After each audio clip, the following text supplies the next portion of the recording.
It was supposed to be the adventure of a lifetime.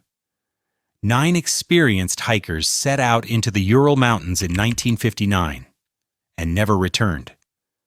Search teams would later find their campsite torn apart, tents ripped from the inside, belongings scattered across the snow. Some of the bodies had no shoes.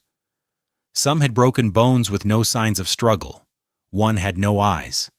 Another, no tongue. Their clothes contained strange traces of radiation. And the official cause of death? An unknown compelling force. Welcome to Quiet Evidence. Today we step into the frozen wilderness to uncover the chilling mystery of the Dyatlov Pass Incident. A case so bizarre it continues to puzzle investigators, scientists, and conspiracy theorists more than 60 years later. January 1959. 10 hikers, 8 men, 2 women, all students or graduates of the Ural Polytechnic Institute, gather in Sverdlovsk, now known as Yekaterinburg. Their leader, Igor Dyatlov, a 23-year-old engineering student known for his discipline and skill in the mountains. Their goal, reach Otorten, a mountain about 10 kilometers north of where tragedy would strike. This was not a beginner's trip.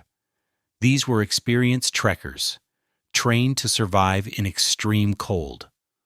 On January 27th, they begin their trek into the Ural wilderness. The first days are challenging but manageable. Snow falls. Temperatures drop to minus 20 degrees Celsius. Spirits remain high. But on January 28th, one hiker, Yuri Yudin, falls ill with joint pain and has to turn back. This decision will save his life. The remaining 9 press on. They don't know it yet, but they will never come back. On February 1st, the group makes camp on the slope of Kholat Syakhl, a mountain whose name in the local Mansi language means dead mountain. Instead of moving to a more sheltered area, they pitch their tent right on the exposed slope. Some believe this was a training decision to test their endurance. Others think they may have lost daylight and decided to stop where they were. That night, something happens. We don't know what, but by morning, they are dead. When the group fails to return on schedule, no immediate alarm is raised. Delays are common in such expeditions, but after several days with no word, friends and family demand a search. On February 26th, searchers find the tent. It is partially collapsed, covered in snow, and sliced open from the inside. Footprints lead away from the camp.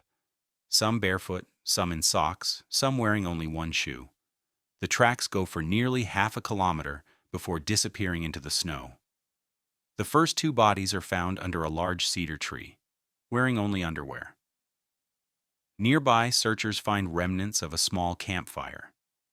3 more bodies, including Igor Dyatlov, are found between the cedar and the tent, as if they were trying to crawl back. These first 5 show signs of hypothermia, but the other 4 will tell a much stranger story.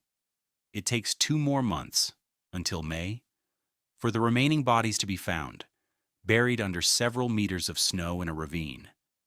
These hikers have catastrophic injuries. 1 has a fractured skull, 2 have multiple broken ribs and internal bleeding.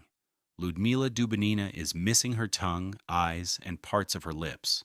Another hiker is also missing his eyes. Strangely, their clothing shows traces of radioactive contamination.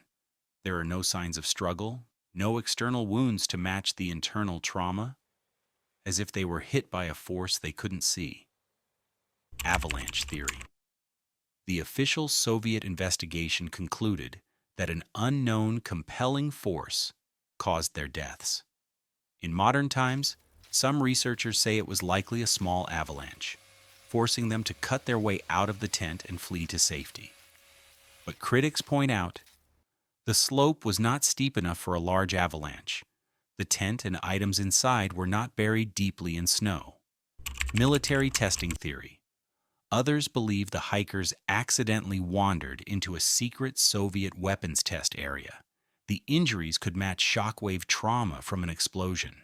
The radiation, possibly from parachute mines or chemical weapons, and the government secrecy surrounding the case would fit this explanation. Paradoxical undressing. Hypothermia can cause victims to feel burning heat, leading them to remove clothing in the final stages. This could explain why some were found partially undressed, but not the massive internal injuries. Supernatural or unknown entities, UFO sightings, were reported in the area around that time. Some locals whispered about the Menk, a Yeti-like creature said to roam the Urals. There is no hard evidence for either. But in the cold emptiness of the mountains, fear can take many forms. In 2019, Russian authorities reopened the investigation, but again concluded that an avalanche was the likely cause. Yet many experts and relatives of the hikers remain unconvinced. The Dyatlov Pass incident has become more than just a cold case. It is a story where every answer leads to more questions.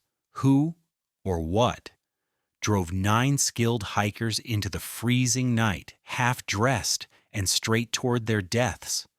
Why did their bodies bear injuries that defy logical explanation? And why, after all these years, does the official record still avoid the full truth? The Ural Mountains have kept their secret for over 6 decades. Maybe they always will. But what do you believe happened that night? Was it an avalanche, a military cover-up, or something stranger still? And if you found this case as unsettling as I did, subscribe to Quiet Evidence for more deep dives into the world's most chilling mysteries.